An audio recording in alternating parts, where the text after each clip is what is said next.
je m'étais vraiment adressé au cardinal Ambongo.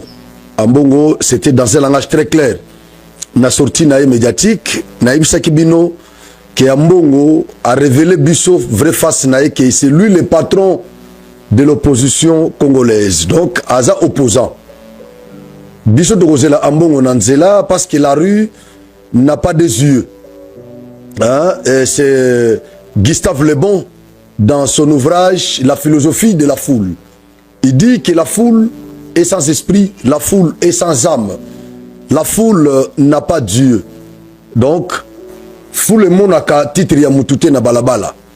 Ambongo, Lokola a prophétisé déjà Mabé na bajour oizoya. Nous allons l'attendre dans la rue. Yemokoya na banzambala. Comme ça, Tokuta na balabala. Parce que nous sommes là pour soutenir les changements de la Constitution. Nous ne parlons pas du troisième mandat. Nous parlons du changement de la Constitution. Et cela va entraîner la 4e République. C'est ce que nous parlons. Donc, nous ne parlons pas ici troisième mandat, tout ça. Donc, nous ne sommes pas là-bas. Nous ne sommes pas là-bas. Alors, dans l'émission, je veux vraiment me concentrer na C 64 de coalition, article 64 de la Constitution. Vraiment, na kozala na langage moko très clair comme vous le savez. Je n'aurai pas pitié de tous ces opposants-là. Je n'aurai pas pitié des clercs catholiques. Ici, je veux défendre mon pays. Je veux vraiment défendre mon pays dans un langage clair. Et d'accord, démystifier tous ces opposants au monarchie, tous ces scélérats, au bakendaki na mouvement wana. Nako démystifier bango. Et vous allez comprendre que lutte na bango, ce n'est pas pour l'intérêt de la RDC. Voilà. Alors, bon, nanga pesa, très bien, je crois que beaucoup. Na osala bino plaisir. Oui, na osala bino plaisir. Bobi que Mokoza Bambodi, aza déjà na plateau. Na osala bino plaisir. Boko sepela, il y a trop. Na lobby ça ba Congolais mususu na Kikwiti, un peu partout. Ba Congolais mususu ba ko intervenir na kati ya émission oyo. Comme ça, tokotala bokoye ba côté nini raison ezali. Nous sommes en démocratie. La démocratie, c'est la loi de la majorité. Bao baza ebele nde baganyaka la démocratie. Soki bango nde baza ebele, problème ezate bako gagner biso. Mais soki baza ebele te a tokobeta bango dada. Tokobeta bango pena dada, tokomela bango peza makila. Alors, naza na premier numéro, je crois que deuxième numéro ekoya après. Nazu information moko awa na Machipisha. Machipisha eza na Okatanga, eza côté ya Kashamata. Kashamata eza ferme ya Joseph Kabila na Okatanga, eza lokwa Kingakati ya Gisasa. Sigo Kashamata eza ferme na ye, nenge azakazaka na ba ferme partout na Congo. Ferme na Lubumbashi ne babengaka Kashamata. Kashamata eza na direction ya Kasumbalesa. Direction Kasumbalesa. Congolais moko abeleli ngai côté wana. Aibisi ngai Muzalendo numérique, le général de l'armée, le général et chef d'état-major de l'armée numérique, Bwakambela, Bakonzi Bayokamela, lokola général Edi Kapende Ayoka Kayo, ba organiser bouclage na mboka ya Machipisha. Ba organiser pena bouclage na ba plus sceptique nyonso ya mboka wana, ba organiser bouclage côté wana. Na tuniye po na nini ndekwazo bisangai eza na stratégie moko oyo eza instauré na mboka oyo. Basoda na biso o baza na mboka oyo bazo melisa bango masanga tro. Omona ka batu bobo bateli bango masanga, bazo melisa bango masanga ti na niveau ya kolangwisa basoda ba perdre contrôle. Bazu minduki ya basoda wana bake kokunda yango. Bakundi yango musu batela ba toilette bakundi biloko ndenge wana. Stratégie mibale ezande ya bana basi. Bazo pesa bango basi. Bana basi bazo linga basoda na biso na makasi. Na Machipisha. Basoda tango bazo koya na mitambo ya bana basi oyo. Bazo kelala na bango. D'abord ba melisi bango masanga. Après bazo yiba bango ba minduki. minduki wana nyonso bazo kundango na mabele na mboka machipisha. Plan na bango eyebanite. Na uto bisabino ke machipisha eza musika te na Kashamata. Kashamata eza ferme ya Joseph Kabila. Plan na bango eyebanite. Koma bako koyiba basoda na biso minduki bayibi lelo bayibi lobi kuna. Donc bateli bapesi bango pena mbongo ba melisaka basoda na biso masanga tina niveau ya kolangwisa basoda ti soda ami perdre. Contrôle les alisusu te. Alors moi ba bimisa munduki bozate ezanga na basingati. Siko bazana ba gilet bazo kata singawana ba bimisi peza munduki bake nango ba abandonner soda place wana. C'est ce qui se passe na mboka ya machipisha. Alors bandeko babwa kimbela epa na biso ndeko muzalendo numérique bwa kambela na commandant Edi Kapende ba organiser nani bouclage na mboka machipisha ba contrôler na bandaku na babele ba contrôler partout ba kozwa minduki ebele ya basoda na biso. Plan na bango eyebaniti. Est-ce que bazolinga bazo minduki wana tango yekume belé ba bandata côté wana je ne sais pas. Et ba révéler nga jusque même minduki ba me armé pe bazo profiter ko travailler nango.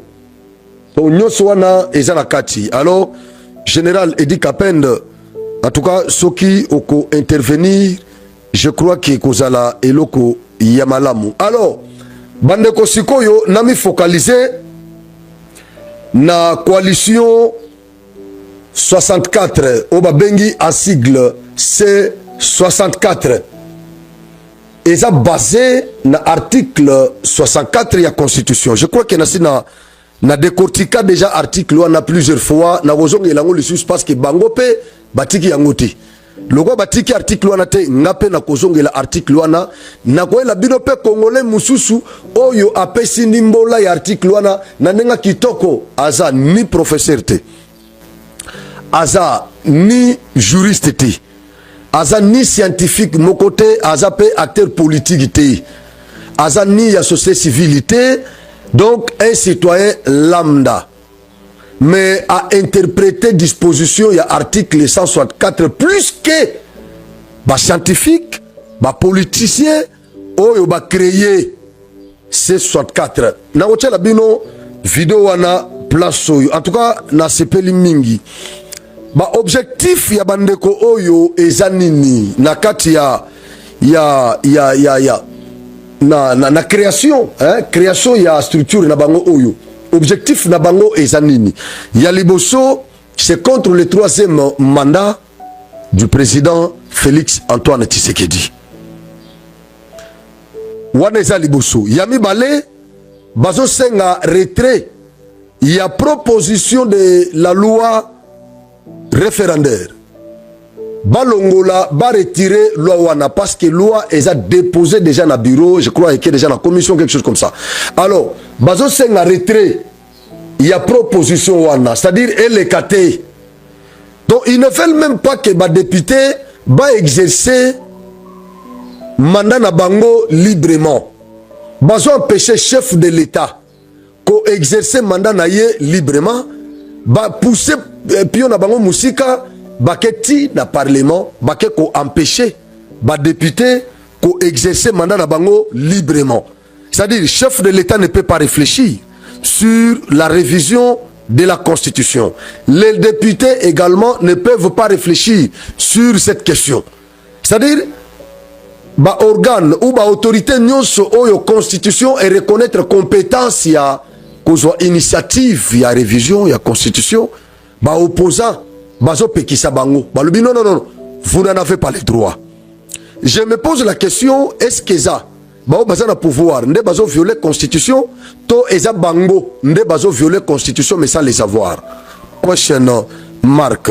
Alors deuxième objectif na bango yango wana, premier eza non au 3e mandat, deuxième eza retrait de la proposition de la loi référendaire. Donc basta statuer na question anate na chambre basse ya assemblée ya parlement babeta masolo anate. Voilà waneza ba objectif ya bandeko oyo Mais vous allez tout de suite comprendre que tous ces deux objectifs Oyo sont en dehors de la volonté constitutionnelle. Ils violent de manière intentionnelle la Constitution. Parce que la Constitution est reconnaître le chef de l'État compétence. Il y a initiative. Il y a révision à la Constitution. Moitié à chambre basse, moitié à chambre haute. Na deux présidents, il y a toutes les deux chambres parlementaires. Bangonde bakoki kozwa initiative. Gouvernement également. Mais awa ba opposant o ba créer eloko na bango oyo ba boisi ba autorité oyo kozwa initiative. Un autre élément na ndenge na landeli bango. Je trouve que C64 c'est une structure sans lendemain. C'est une coalition sans lendemain. J'ai vu beaucoup de Congolais en train d'avoir peur, de craindre tout ça. Vous craignez quoi? Est-ce que dans notre pays, dans l'histoire politique de notre pays, c'est la première fois que l'opposition crée une coalition? Non, nous avons connu dans ces pays le bloc des patriotes, Fayoulou, na équipe nae, na Kabila, na équipe nae. Nous l'avons connu dans ces pays, bloc des patriotes. Nous l'avons connu dans ces pays. Mais il faut que tout na bloc wana et kenda wapi. Nous avons connu dans ces pays un quadrifide. Et créama na Lubumbashi, na résidence ya Moïse Katumbi. Katumbi, Sesanga, Fayoulou, na Matata Ponyo. To connaîtra yango na mboka oyo. Esuka wapi. To connaîtra pe na mboka oyo. Coalition mususu ya Matata Ponyo, Fayoulou na Mukwege esuka wapi. To connaîtra na mboka oyo la Muka esuka wapi. To connaîtra. Donc nous en avons connu dans ces pays. Mais nyonso wana ekendaka nulle part. Mususu bakenda okuta na Afrique du Sud, mususu bakuta na Genève, mususu bakuta na soki wapi. Ekenda nulle part. C'est-à-dire ce n'est pas la première fois il y a komona structure ya boye kokelama na mboka na biso. Mais eloko na kwebi sabino en connivence avec Lisanga Bonganga o ezaki moko na bango, ezaki mouvement na bango oyo ekokende liboso te. Ngai na qualifié yango d'une coalition sans lendemain. Lisanga Bonganga alobi que c'était morné. C'est-à-dire quoi? Lecture nabiso ezo se basé à partir ya ba position na bango. Nakati na bango nyonso 4. Martin Fayoulou, Jean-Marc Kabound, Ozui Sesanga, Ozui Moïse Katumbi. Les 4 là, bango nyonso bazana ambition yakokoma yakobriguer mandat présidentiel. Bango nyonso bazolinga bakoba ba président na Congo. Donc après Tshisekedi Fayoulou akolinga comme président, Katumbi akolinga comme président, Sesanga akolinga comme président, Kabound pe akotika te akolinga pe atia libaya. Donc bango nyonso 4 baza na ba ambition yako briguer mandat présidentiel na Congo. Wana eza raison ya liboso o ezo lakisake. C'est une coalition sans lendemain, c'est un mordin. O bango basali wana. Donc eko kende nango nulle part parce que babanda ngo déjà basala ngo balebele na mboka oyo. Ça n'ira nulle part na mboka oyo. Naza naonga na lobby na argumentaire na ngai na kotiela bino vidéo moko o eko servir nga de preuve pour bon comprendre que makambo na lobby eza pesa ya solo. Na kati na bango bazo la leadership. Qui est leader de ce mouvement? Est-ce que c'est Kabound? Est-ce que c'est Fayoulou? Est-ce que c'est Katumbi? Est-ce que c'est Sesanga? Parce que bango nyonso bakolinga ko diriger. Fayoulou azana ba député té. Mais néanmoins, il aime toujours se faire grand. Fayoulou a la folie de grandeur. Sesanga yepe azana ba député té, je crois. Azana ba député té. Kabound aussi azana ba député té. Donc na bango nyonso ensemble ya Moïse Katumbi nde ezana ba député. ensemble à kolinga sikoyo ko utiliser force parlementaire naye pour à diriger coalition. Fayulu na folie de grandeur naye a kolinga te ensemble à diriger ye. Parce que selon Fayulu, Katumbi aza amateur na politique, yende mutu aza na expérience. Kabundu kotoyo yaza mwana ya papa Etienne nyonso wana. Donc bakotutana na bango kote tozo kendawa. Nagosenga équipe technique ba balancer na nous vidéo moko oyo bango nyonso baza na kati ya salle na Fadenhouse.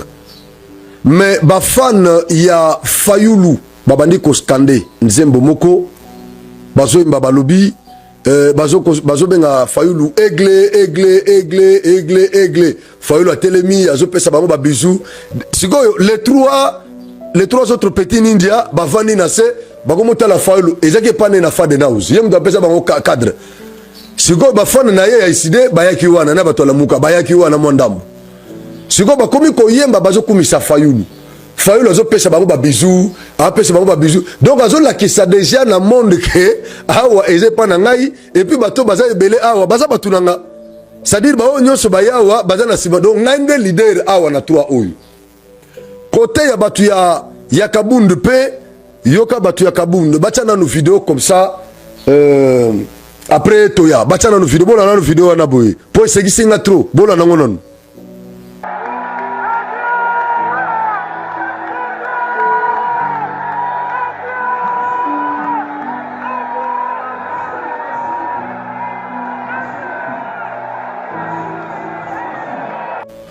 Je crois que Bolandi vidéo wana. Fayulu a profité telemi na kat soko tali salwana. Salwana ezana ngope munene tezaka presque munene moko na sal na ngao ya plateau.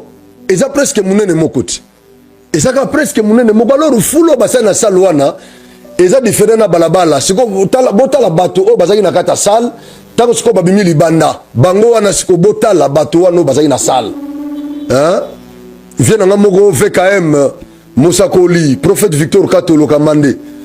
Abenina zo bisanga lobi on dirait bateau balie bino bateau d'ici pena salle plein. Na ebisi vie mais tala salle wana eza munene nini vie. Tala salle wana eza munene nini. Sala ngo za Dimitri Balondo et puis banani o bateau di saki salle. Eza batu ya SID. Na lamuka na ba prince penge ba parti nyonso za kuna eza batu ya Kabundu parti soki à gauche.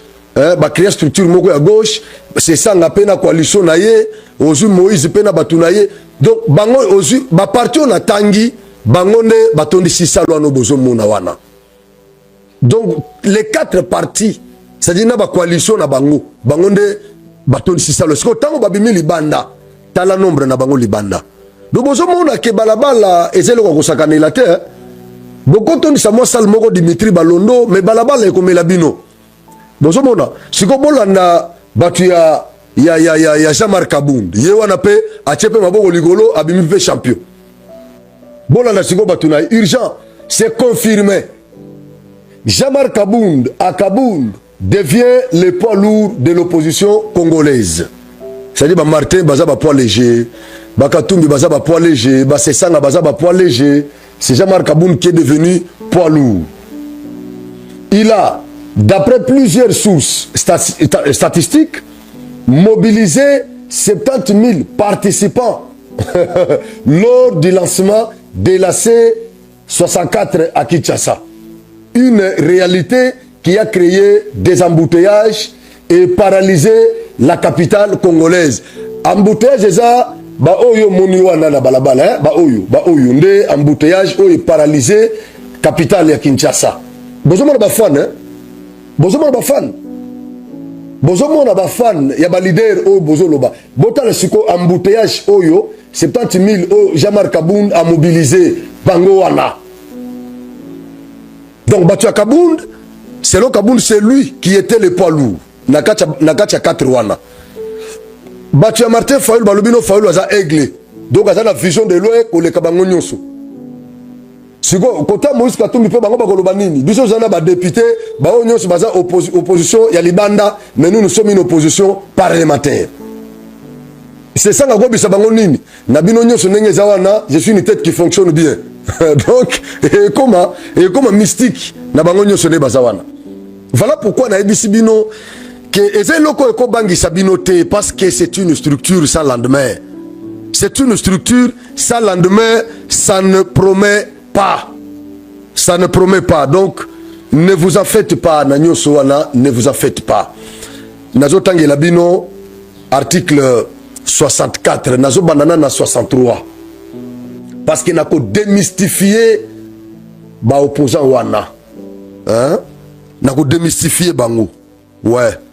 Bon, comprendre que ces gens, ils vous embrouillent pour rien. Ils vous embrouillent pour rien. Naotangana nous article 63, il y a même constitution. Parce que Bango bazo sauter article 63, bazo se précipiter dans article 64. Oyope bazako interpréter Mabé. Na évité so bazo salango siyama. Ceux qui ont par ignorance, je ne sais pas.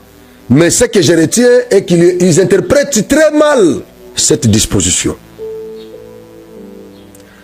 Nazotanga article 64, premier alinéa. Il dispose ce qui suit.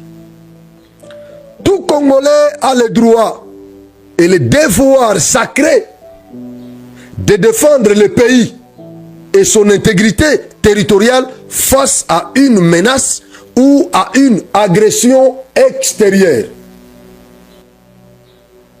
Avant, il y a comme dans l'article 64. Nazo invité Fayoulou, Nazo invité Sesanga, Nazo invité Kabound, Nazo invité Moïse Katumbi, batanga nanu article 63, basa le layango parce que bango baza ko défendre constitution oyo. Bango balobi baza ba meilleur défenseur ya constitution oyo. Alors batanga nanu article 63. Bala qui sabiso fidélité na bango na article 63 premier alinéa. Tout Congolais a le droit et le devoir sacré de défendre le pays et son intégrité territoriale face à une menace ou à une agression extérieure. Est-ce que le Congo n'est pas agressé? Est-ce que le Congo n'est-il pas menacé par le Rwanda? Alors, qu'est-ce que ces quatre ici ont-ils fait pendant que le Congo était agressé ou est agressé? Ils n'ont rien foutu. Ils ont préféré le silence à la place d'une action concrète. Voilà. Pendant que nous sommes agressés, pendant que nous les autres ici, qui n'avons jamais bouffé l'argent de ces pays, qui n'avons jamais occupé une fonction dans ces pays, nous nous sommes mobilisés avec nos moyens de bord. Nous nous battons contre ces scélérats qui nous agressent dans notre pays, dans la partie est de notre pays. Pendant que nous nous battons, pendant que nous nous sommes menacés chaque jour ici, pendant que nous ne dormons pas, pendant que nous sensibilisons les Congolais, pendant que nous préparons les Congolais pour qu'ils se mettent debout, comme le dit notre hymne national. Pendant ces moments-là, Fayoulou, Ksesanga et les autres, ils se préparent pour renverser le régime constitutionnel. C'est un contraste. C'est la manifestation de la mauvaise foi de ces acteurs politiques congolais. Moi, j'estime que si ces politiciens étaient honnêtes, ils devaient d'abord se mobiliser, créer une coalition qui pouvait même appeler C63 à la place de C64. Ça devait d'abord commencer comme ça. C63. C63. Donc nous sommes de la coalition C63. Parce que nous nous sommes levés.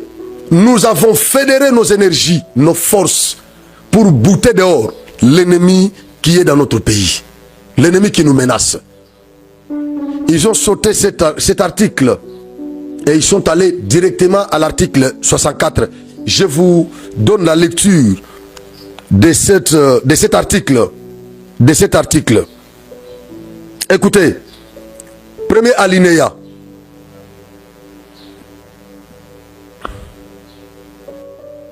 On dit ceci: tout Congolais a le devoir de faire échec à tout individu ou groupe d'individus qui prend le pouvoir par la force. Ici, nous sommes au niveau de prendre. D'abord, avant de parler de l'exécution du pouvoir, nous commençons d'abord par prendre le pouvoir. Au niveau de prendre le pouvoir, au niveau de prendre le pouvoir, c'est ça notre question ici.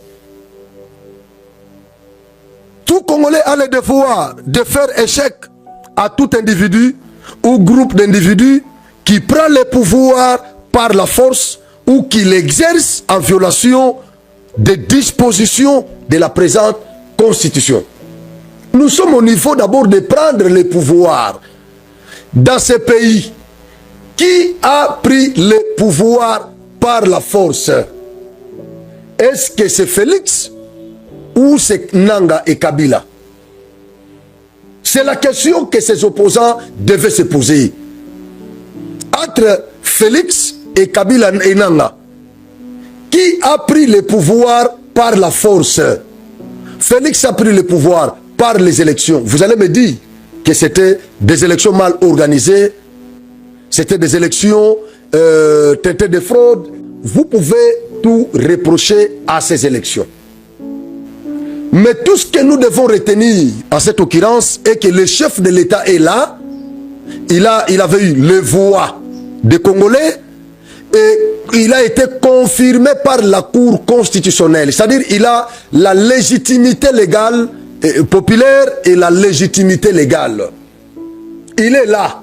Parce que Kabila qui nous a dirigé pendant 18 ans ici, il a exercé ses 2 mandats ici, avec des élections très compliquées là, chaotiques, mais il avait dirigé le pays, nonobstant toutes les dénonciations post-électorales, mais il nous avait dirigé pendant 18 ans. Pendant 18 ans. En Afrique, c'est comme ça. En Afrique, c'est comme ça. Vous avez Kagame que vous soutenez, 4 mandats. Vous avez Museveni là-bas. Vous avez Denis Sassou Nguesso. Il y en a beaucoup en Afrique ici. Il y en a beaucoup. Il y en a beaucoup. Donc vous ne vous battez pas parce que les élections étaient mal organisées. Non. Vous vous battez parce que vous voulez renverser le régime constitutionnel. C'est ça la raison. C'est ça la raison. Alors ici l'article que vous soutenez, 64. Tout Congolais a le devoir de faire échec à tout individu ou groupe d'individus qui prend le pouvoir par la force. Nous sommes au niveau de la prise de pouvoir. Nous sommes à ce niveau-là. Avant de nous amener loin, en bas là-bas, au deuxième alinéa, nous sommes d'abord au niveau de la prise de pouvoir. Tout individu qui s'arroge l'audace de prendre le pouvoir par la force doit être résisté farouchement par les autres Congolais. Nous sommes à ce niveau. Tshisekedi n'a pas pris le pouvoir par force, par les armes, non. C'est par les élections. Une voie constitutionnelle, démocratique. Nanga, lui, a pris les armes, lui et Kabila. Ils ont pris les armes pour renverser celui qui a pris le pouvoir par voie constitutionnelle. Nanga, soutenu par les Rwandais et Kabila, ils nous ont pris des provinces. Ils ont installé une administration parallèle. Une administration parallèle, ce qui constitue l'infraction de haute trahison. Mais nonobstant tout ça, nonobstant tout ce que nous avons dénoncé ici, vous étiez resté taciturne. Vous n'aviez dit mot dans tout ça. Mais aujourd'hui, vous créez une structure pour attaquer Tshisekedi. Cet article est mal compris par vous. Deuxième alinéa. Toute tentative de renversement du régime constitutionnel constitue une infraction imprescriptible contre la nation et l'État. Mais c'est limpide, c'est vraiment limpide. Hein? Toute tentative, Nanga Kabila et vous tous là qui les soutenez, vous n'êtes pas au niveau de la tentative. Vous êtes au niveau du crime ou de l'infraction déjà consommée. Consommé, vous avez pris les armes, vous soutenez ceux qui ont pris les armes, vous voulez renverser le régime, vous avez pris Goma et Bukavu, tout ça par les armes. C'est-à-dire, l'infraction imprescriptible est déjà consommée. les constituants étaient sages d'ériger cet acte-là en infraction imprescriptible. C'est-à-dire c'est une infraction qui n'expire pas. Ça peut rester longtemps. Même après 20 ans, 30 ans, on peut poursuivre celui qui l'avait perpétré. C'est ce que cette disposition explique dans un langage très clair. Ici, ça ne demande pas l'interprétation. In claris, l'interprétation, c'est ça. Ça ne demande pas l'interprétation ici. La disposition est limpide. Mais comment vous n'arrivez pas à comprendre ces dispositions ici de l'article 64, le premier alinéa et le deuxième alinéa? Pourquoi vous n'arrivez pas à comprendre la portée de ces dispositions? Vous n'êtes pas au niveau de la tentative. Vous êtes au niveau de l'infraction imprescriptible déjà consommée. Vous voulez renverser le régime constitutionnel.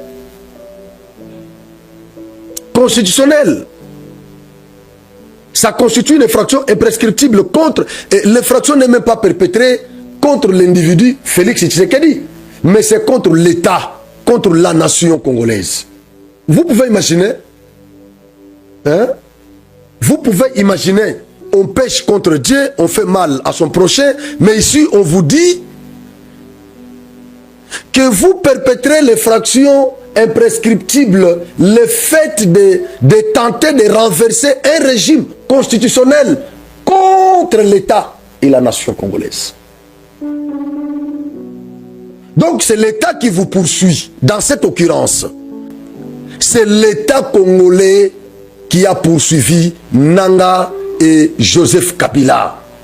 C'est comme ça que l'élite politique doit comprendre les choses. Parce que dans vos bouches, vous ne citez que le nom de Tshisekedi partout. Quand on poursuit un opposant, quand on poursuit quelqu'un qui a pris les armes pour renverser le régime constitutionnel, vous citez Tshisekedi. Kabila est poursuivi par Tshisekedi. Kabila est condamné par Tshisekedi, nonobstant tout ce qu'il a perpétré comme crime. Nanga est poursuivi et condamné par Tshisekedi. Mais ici, la Constitution vous dit dans un langage clair que cette infraction imprescriptible est perpétrée non contre Tshisekedi, mais contre l'État et la nation congolaise. Tshisekedi est une personne morale, est une personne physique. Il est passager. Tandis que l'État, c'est une personne morale de droit public. Lui n'est pas passager. Les individus passent, l'État et ses institutions restent. Voilà pourquoi cette infraction est qualifiée de l'infraction imprescriptible. Parce que Tshisekedi peut passer. Celui qui prendra le pouvoir en vertu du principe de la continuité des choses publiques, il pourra intenter action en justice contre les perpétrateurs de cette infraction pour avoir menacé un régime constitutionnel. Donc celui qui prendra le pouvoir après Tshisekedi pourra intenter une action parce que l'infraction pour laquelle ce perpétrateur sera poursuivi est imprescriptible. C'est comme ça que vous devez comprendre quand même la chose. C'est comme ça que vous devez expliquer au peuple congolais.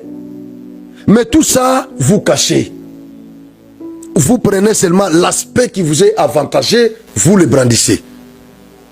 Tshisekedi a pris le pouvoir par force. Donc Tshisekedi exerce le pouvoir en violation de la Constitution. Mais la prise de pouvoir, est-ce qu'il en a pris par force?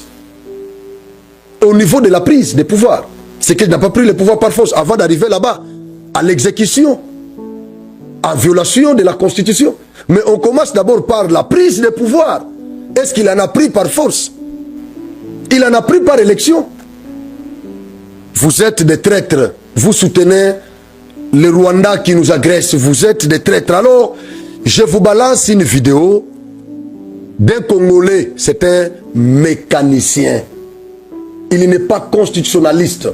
Il n'est pas politicien. Il n'est pas juriste. Il n'est pas scientifique. C'est un mécanicien. Écoutez comment ce Congolais a réfléchi. Tous les gars. Bon, mbote bande kunangai na isusu de Vabino pona landi Moi, il est opposant à Bishop Bauti Sala Kuna, la centre s'occupe de la centre Wana Kuna catholique. Bande Konangai, Boyoka bien, Toyoka na très bien. Tu veux que bateau nyonso bavandi wana tu veux que bobenga bango baza batamaele.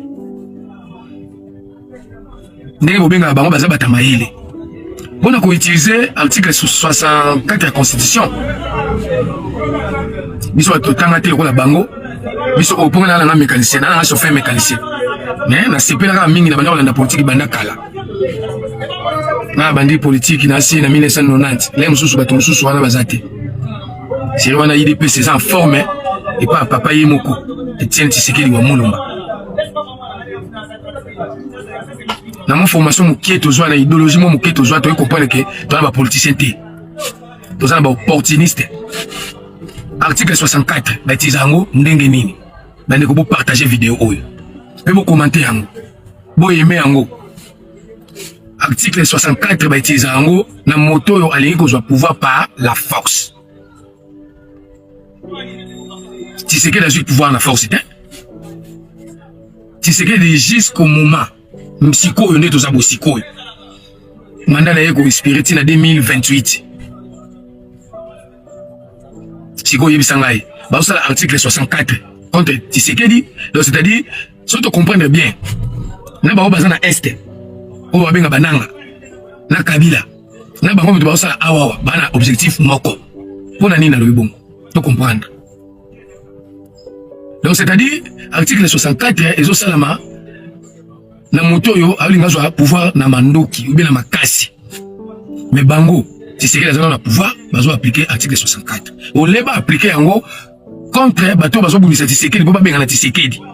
Bango lobi Tshisekedi alinga changer constitution, a violer constitution, a changer constitution. Na Tshisekedi, na Kabila na bananga kuna bazakuna. Banani ba violer constitution. Soki lelo batisi bananga eke bayaka na Kisasa. Article 64 o bango bazo utiliser lelo pour na Tshisekedi wazana na mandat ko. Bilimo bomi pesa ba réponse botala ka bato bolanda peuple congolais fongola misu. No yozo landa moto yo makambo azolo ba yozo comprendre te. Pour changer mon colonini. Soki nanga yaka ndenga lobaka ke yo na l'état de joie zo fêter na Kisasa.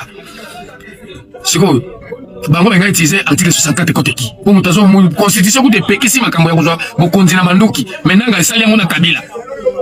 Ole ba bundisa ye, bango ba bundisa moto aza na pouvoir. Ezarate tu comprends bango ya bilimo bozomona boyoka bango mais bolanda bango te bo comprendre. Je crois que Bolandi ndeko wana il vous a expliqué bien à quelle même logique nangai azutuna est-ce que bato na bazo comprendre makambo. Mais imaginez un mécanicien qui vous interprète correctement les dispositions de l'article 64 plus que Martin Fayoulou, plus que les juristes, c'est ça. Une tête bien faite, les gars. Plus que Kabound, qui est aussi juriste. Donc, mais les mécaniciens ici interprètent ces dispositions plus que ces scientifiques. Mais c'est gravissime quand un mécanicien arrive à comprendre la portée de l'article 64 plus que les 4 là au Batamboli. Donc, mécanicien à l'équipe bangonio son réflexion. Na interprétation, il y a disposition, il y a article 64 à l'équipe bango nyoso. Donc, ils ont la kissa que baza ils sont dans les faux. Aux homona, il y a un bisibino na début que c'est une structure sans lendemain. Ils n'iront nulle part. Voilà pourquoi même na katia salle. Ba participant au bazaki wana bana kobelela bo trahir bisote ezaki na kati ya salle bazo bisabango bo sala biso mabete ne nous trahissez pas mais c'était dans la salle.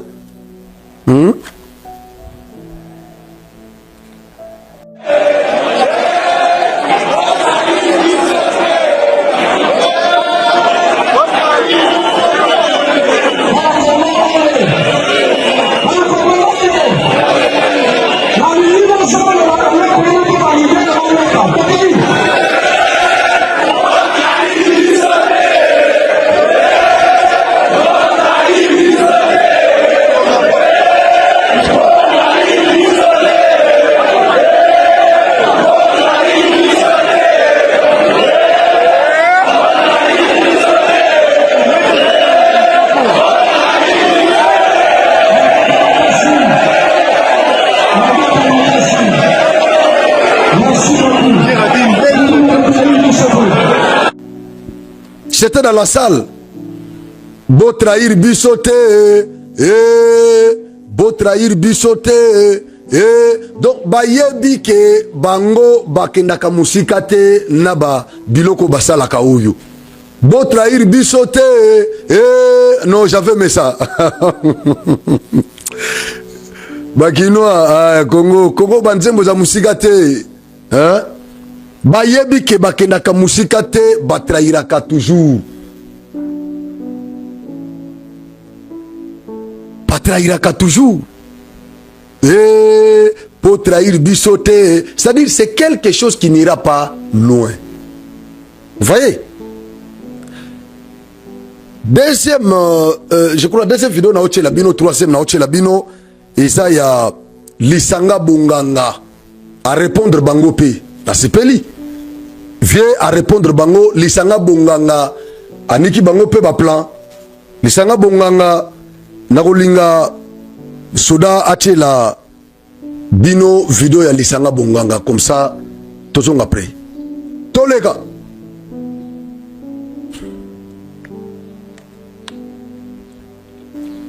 Monsieur Jean-Pierre Lisanga Bonganga, bonsoir. Bonsoir. La coalition C64 vient de faire sa sortie officielle. Quelle est votre réaction en tant qu'acteur politique? Cette sortie officielle de C64, c'est un raté. C'est un mort-né.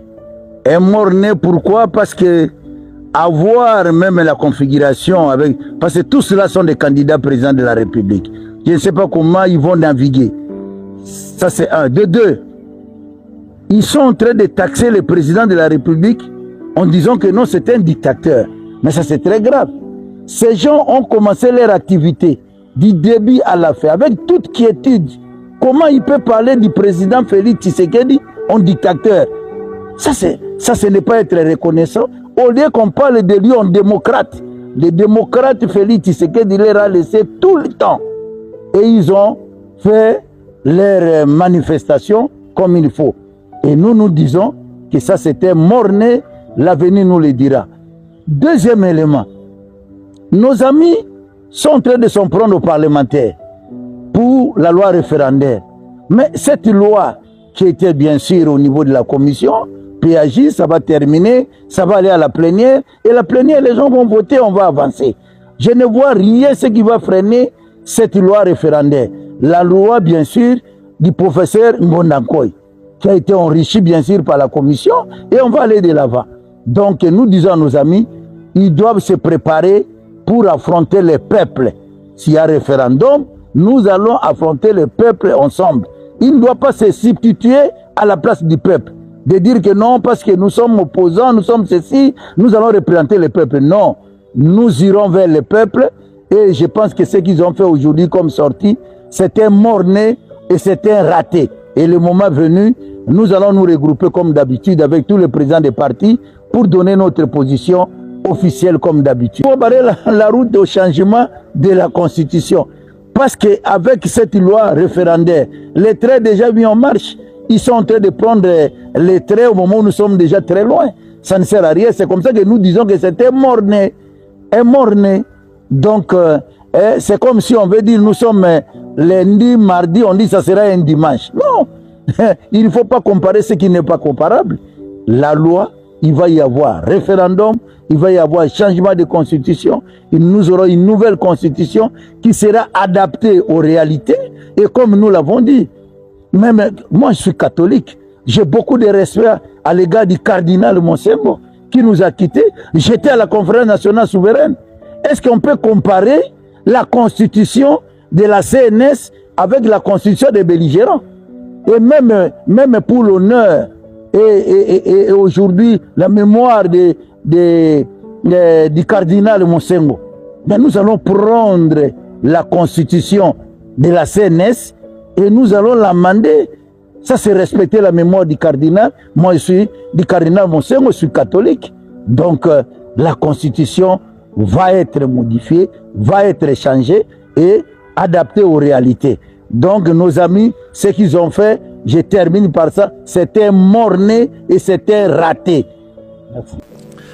Je crois que Bolandi Félisanga Bunganga a traité C64 des mornais. Des mornais. Nakati wana bazo dénoncer dictature ya Tshisekedi. Lisanga yisibanga mais c'est une contradiction. Le fait ya komo na bino kaka ko se réunir place au bozati botamboli bosel mouvement na bino sans inquiétude. Ça prouve à suffisance que Tshisekedi n'est pas dictateur. Parce que ceux qui ont la dictateur ne bassé batoki bino déjà place au bozalaki. Ba empêcher bino ko se réunir. Mais le fait ya ko se réunir quand na bosali bo dénoncer nyonso bo dénoncer wana. Basimbi bino te boketi na suka côté ya régime balobi que c'est la démocratie, opposition il faut sangana c'est la démocratie. Donc bango baza très à l'aise parce que babi que beaucoup tout anana peuple na balabala. Est-ce que yo moni Patrick Mouya ezana musale belé il y a répondre bino est-ce que yo moni batu ya régime baza belé bazana musala te bakipe bino pété parce que bayebi que bino boko bundande na peuple. Lelo Kagame zo bundana Amérique. Bozo mona ngote Lelo Kagame a komi ko bundana Amérique. Eza suna Congo te na Amérique. Bino boko bundana peuple côté to kendo yo. C64 boko bundana peuple na Tshisekedi te. Lisanga ebisi bino que Tshisekedi n'est pas un dictateur. Tshisekedi n'est pas un dictateur. Le fait que comme on a bino na balabala, comme on a bino bo se réunir, Tshisekedi est un dictateur te. Pendant que bino bozolo ba non au troisième mandat, to ke nata na logique wana. Pendant que bozolo ba non au troisième mandat, to ke na kikuiti. Nazana ba vidéo belé mais na kokocha nyoso te. To ke na equity. To les gars. Un troisième mandat pour le président Félix. À Kikwit, nombreux disent oui. Mais pourquoi? Mboka na biso ezali tellement infiltré. Mboka na biso ekendaki mopanzi et tozaki infiltré toyebaki te ezala na ba service nyonso toyebi te bandeko na biso ba député oyo bazaki banda 2006 bazako sala musala nini et pourtant mboka ezaki déjà infiltré depuis na makoloti na mutu. Jiko Félix aye abandi kokundola biloko wana malembe po na minute ndenge tozali awa soki Félix alongwe abakisi mandat te et ba bien que tozonga sous na bombo ya ba Rwandais biso take ba vrai congolais na moni que no il faut na accorder sous chance wana troisième mandat pour que toute la seconde ni ye akosala pour que notre biso peuple congolais tozala bien bandeko na biso nyonso oyo bazolo baeza na opposition bazaki na gouvernement passé ya ba gouvernement oyo eleki est-ce que pour nani balobaki biloko wana te bayeba ke non mboka na biso ezali infiltré bango bazaki ko lukwa kaka intérêt ya bango moko Bolandi bana ya kekete pona bango infiltration ezalaki ebele na mboka na biso na ba institution nyonso. C'est grâce à Tshisekedi ndeto découvrir lelo ke na armée na biso ba généraux ba colonel ba officiers militaires ebele otozaki na bango bazaki ba traître. Mais malgré cette découverte là, une grande partie y a ba officiers militaires na biso lelo bakangami mususu basali défection bakena M23 malgré nyonso wana. Mais régime ekoité. Pourquoi? Parce qu'il est soutenu par le peuple. Vous voyez? Bande kwa Kikwiti ba comprendre makambo yo Martin Fayulu na batune wana ba comprendre te. Balobi na lopoto qu'on ne change pas l'équipe qui gagne. Quand une équipe gagne, on ne la change pas. On ne peut changer qu'une équipe qui ne gagne pas. Lorsque vous voyez que cette équipe ici ne gagne pas, elle n'a jamais gagné un match, vous pouvez la changer. Vous vous dites non, en tout cas, équipe aujourd'hui, joueur Mazembe, joueur tel. Bakeko Beta, na Burkina Faso, Bache Biso, na Mali, Bache Biso, na Brazza, Bache Biso, na. Ah non, tout changer nan. Joueur Moussous, pas parler. Ba composer équipe Moussous. Mais lorsqu'une équipe gagne, on ne la change pas. Biso Tokena Kagame ti, Tofukamisi Kagame. Tokena Kagame ti, Tofukamisi ye. Donc vous ne pouvez pas parler ici du changement. Vous ne pouvez pas. Lelo bozoka te Kagame lelo na commission ya Union européenne adressé bango des demandes ya soutien ya déploiement ba militaire na bango RDF na Mozambique. Mais sanction ko ya kia ba sanctionnaki soutien ba sanctionnaki ba militaire rwandais par l'Union européenne ba suspendaki soutien na bango bango batutaki tolo balobi ke bako retirer basoda na bango parce que o basoda na bango baosa na Mozambique eza na intérêt ya Union européenne basantetaki mais lelo batindi badresser bango des demandes bazo senga même soutien wana oyo Union européenne a suspendaki des demandes Union européenne bango moko ministre des affaires étrangères à lobby azo s'attaquer na Belgique na Allemagne à lobby bango ne des pays wana nde baza ko bloquer oh ba politiser makambo barwande o pesa ba suka mabe pesa bango mo s'attaquer na Belgique na Allemagne hein balobi tozo sentir lourdeur na kati ya commission Union européenne des demandes de pays la rebimité alors décision na bango zanini lokolo baboyo ko soutenir armée na biso basoda na biso kuna awa tokoyoka na kana gouvernement mozambicain bango moko biso na bango to soutenir ba opération ya ba militaire na biso na Mozambique donc ba pesi Union européenne mu Congo to éviter nini ko komela bango parce que awa eza siko bango baké na bras de fer na Union européenne kalate awa bazaki na cour d'arbitrage contre Grande-Bretagne pour le makambo ya ba migrants. Grande-Bretagne a respecté l'accord té a moni que nos pression l'équipe papa annulé accord wana il fallait qu'il ba migrants bakende na Rwanda alors Rwanda fâché a comment réclamer balar mais batu bakete yo zo réclamer l'art. Vous avez donc Kagame a des problèmes partout. Il a des problèmes partout. Awa, yena Afrique du Sud, bazana ba problème. Na Angola awa, bando kanate. Donc côté nyoso na Burundi, bazo kanate. Awa, Union européenne bazo kanate. Grande-Bretagne, Amérique n'en parlons même pas. Siko muto ndenge wana, nde muto bino bomo na Gaza, démocrate plus démocrate que Tshisekedi. Tshisekedi o akena Kagame tina niveau wana okomisa Kagame problème mondial. Un problème mondial, c'est Kagame. Batu babosani Vladimir Poutine, hein? Félix Akena Kagame a dénoncé partout. Lelo babosani Ukraine, babosani Vladimir Poutine. Mbono mobimba ezobeta masolo ya Kagame ya Congo. Iran et Yakia osali makelele muke elimwe. Mais Kagame on parle toujours de lui comme un agresseur. Donc c'est un problème mondial. Félix a fait de Kagame un problème mondial. Vous appréciez pourquoi? Bande kwa kikwiti balobite, Félix doit être là. Il doit être là. Bolinga kendo wapi?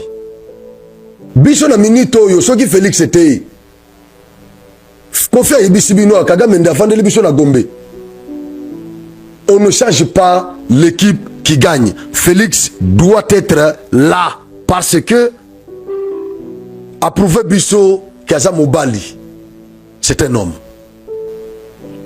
Alors bandeko Nyoso babanda ko banga pour la création il y a C64 ce n'est pas la première fois et c'est créama déjà dans beaucoup et ça ba kombonde bazo changer lelo et ça mukwege Katumbi na matata lobi kuneza Fayulu si tu Fayulu azariye na ba structure nyoso Fayulu azalaka Fayulu nofa il y a ça partout na ba structure nyoso Fayulu azalaka nae. Alors, merci beaucoup na bandeko pour la fidélité na bino na